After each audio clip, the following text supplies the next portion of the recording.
Breaking news, Mobile police have identified 51-year-old Eldred Hall as the man shot and killed downtown Monday night. Hall's girlfriend, Valerie Orr, was wounded in the same attack at St. Anthony and North Warren Streets. The accused killer is Anthony Orr, Valerie's ex-husband. Today, he was denied bond on a murder charge. NBC 15's Darwin Singleton uncovered new information about the Orrs' relationship and found a powder keg ready to explode. The story of the marriage of Anthony and Valerie Orr is a long and troubled one, spanning about 6 turbulent years and ending last year with Valerie's plea for a divorce, a request granted when Anthony Orr failed to show for the hearing.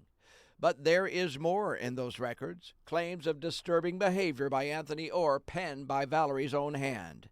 This is from a petition for protection from abuse filed by Valerie in 2015. In bedroom, he make me have sex when I say no. Constantly beating, she wrote. Beat, yell in face, refused to let me out of the house. And she wrote she feared further abuse because of, quote, the way he beat me if I say anything to him or look at him. She would later ask that the protection order be dropped.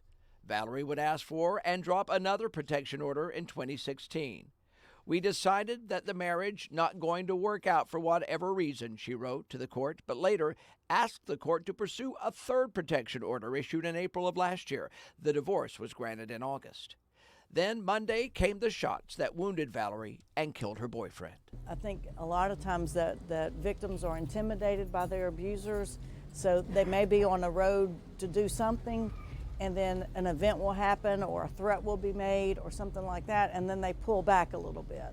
Melanie Bankhead and Tony Ann Comenas Torrance operate Penelope House, a shelter and assistance agency for battered spouses. They've seen this pattern before. I've had victims that have been divorced for years. Their perpetrator has remarried, and they still come and stalk and hunt them down. The mental perversion runs even deeper for abusers, says Melanie. Perpetrators believe that the victim is their property. They own it. The staff of Penelope House supports Anaya's Law, a bill currently before the Alabama legislature that would keep defendants with a violent history behind bars until their trial. An abuser will do what he wants to do until he is put in jail or somehow held accountable. But they say to break that cycle, we all must be willing to step up and say enough.